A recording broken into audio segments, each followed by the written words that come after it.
I'm really conflicted about whether or not I should talk about Inscryption. On one hand, the game is amazing. I would definitely recommend it to anyone who thinks they could enjoy it. On the other, the game is best played blind, and any information that I could give out could be potentially damaging to someone's experience. At first I thought, yeah, I'll make something, and I recorded a whole segment. But now I think otherwise. I'm just gonna say that it's really fun, and you should play it if you really like roguelikes and card games. Have a great day, St. Paul's.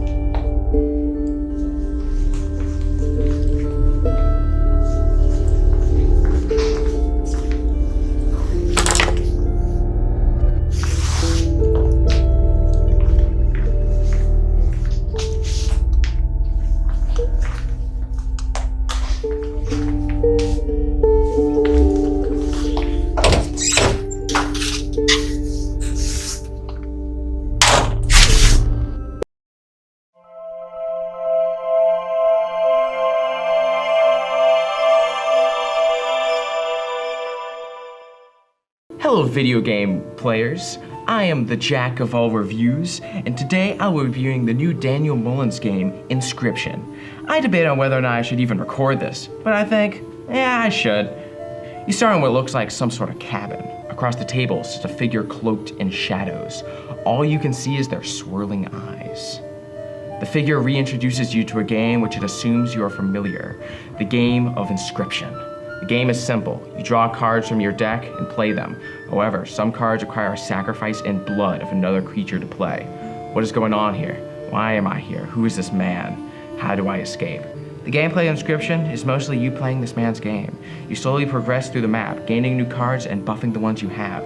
You're doing all fine until you get bested by the man. You peer up. He tells you to design a death card out of the cards in your deck. You oblige. He then points his camera at you. Then there you are, back in front of him.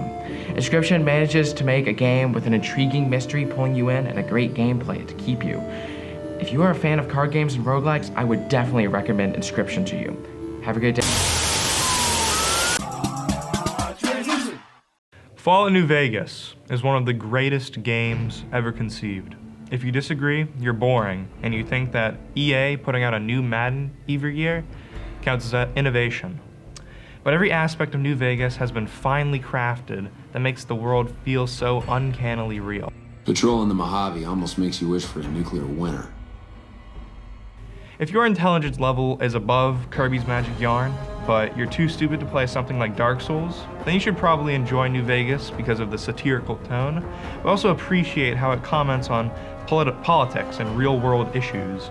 The main story of Fallout New Vegas is a simple revenge tale. You are simply known as the Courier because you're trying to be Sam from Death Stranding. But basically, one night when you are making a delivery, a man in a checkered suit robs you and leaves you for dead. Miraculously, you're saved by a doctor who looks eerily like the guy from This Is Us. Anyway, you decide to hunt down this handsome man so you can get your revenge, get your money, and get your girl. Along the way, you find various factions that you can either side with, ignore, or the easy route, kill. You can actually kill every person in this game, and still get an actual ending. That's the great thing about New Vegas. It feels like your choices change the world. Anyway, there are 4 main endings, each of them corresponding with a faction. You have the Technocrat, Mr. House, if you enjoy gambling and fascism. You have the Democratic NCR, they're fun if you like watching modern politics and House of Cards. You have the Independent Yes Man, this one is only for narcissists. And we have my favorite, Caesar's Legion, the warriors of the apocalypse that emulate the style of ancient Rome and have conquered 87 tribes. Basically, you can follow one of these 4 factions' quest lines and make peace or war with a bunch of other, smaller factions. Is it really so hard not to engage in cannibalism? I mean, it's a first-person shooter. That pretty much sums up the combat. Hey! Hi there! Good to meet you! The quests in New Vegas are the highlight. Every faction, even the NCR, has a unique quest line with all sorts of wacky stuff. You can kill the president, You can create an artificial intelligence used for warfare. You can ally with a technologically advanced group that lets you become a walking tank. This isn't even any of the side quests, which are some of the greatest written quests in a game. In 99% of games, a side quest is a trailing mission, a treasure hunt, or an enemy hideout. But New Vegas takes the story from Fallout 1 and Fallout 2 and incorporates them into side quests of New Vegas. Effort put into side quests is why I love these games and not these games. Yippee! While the game is so impressive, when it comes to story and world building, there are some flaws that can make the game almost unplayable.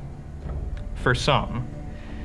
The game, like all games, has bugs, but since the game was rushed and only took 18 months to make, the game is absolutely filled with bugs and can make the game hard to play for the first time. Another problem are the dated graphics of the PlayStation 3 and Xbox 360 generation. The graphics are better than Fallout 3 because of its unique style and 50s feel, but some of the models and effects look absolutely abysmal. However, personally, I believe if you're willing to take the extra step and throw in some graphical mods and a bug fix mod, you can enjoy this game as much as any new AAA title. I love this game.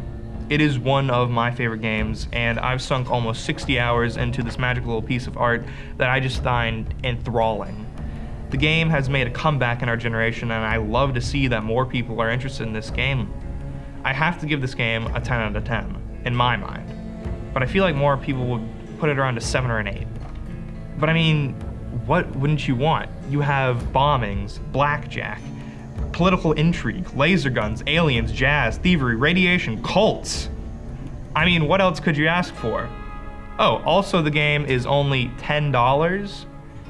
I mean, that's pocket change if you go here. You're not only getting a good game, but also a good bargain. Anyway, have a great day, St. Paul's. Because sometimes, when you're going through school, you almost wish for a nuclear winter. In my opinion, there are two kinds of role-playing games. There's the massive open worlds where you play as a wanderer, completing quests and battling monsters. Think the Bethesda games like Fallout and Elder Scrolls. Then there's the other kind, where you truly role-play as the character. Disco Elysium is that elusive kind of role-playing game. Disco Elysium takes place in the far future in the city of Revachol after it has been decimated by a revolution.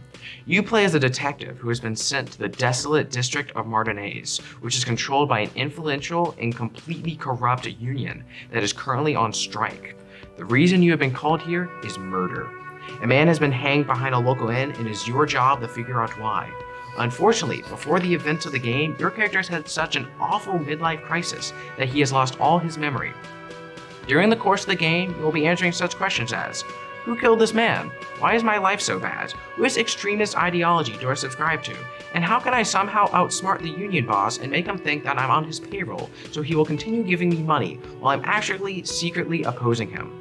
Your character is also completely insane. As you level up, you will get to enhance certain parts of your personality and reasoning, such as logic or authority. As these go up, they start to talk to you during dialogue and encourage you to follow a certain path or have a certain ideology. There was a point in time where I was convinced that I was the last communist and I need to bring it back. The gameplay of Disco Elysium is different than a lot of other games. Instead of battling through enemies, you are reading an expansive dialogue to converse with a multitude of NPCs. This may seem boring, but the text is so interesting and well written that I never skipped it. I highly recommend Disco Elysium to anyone who enjoys a more slow and methodical gameplay style and the ability to truly roleplay as a character.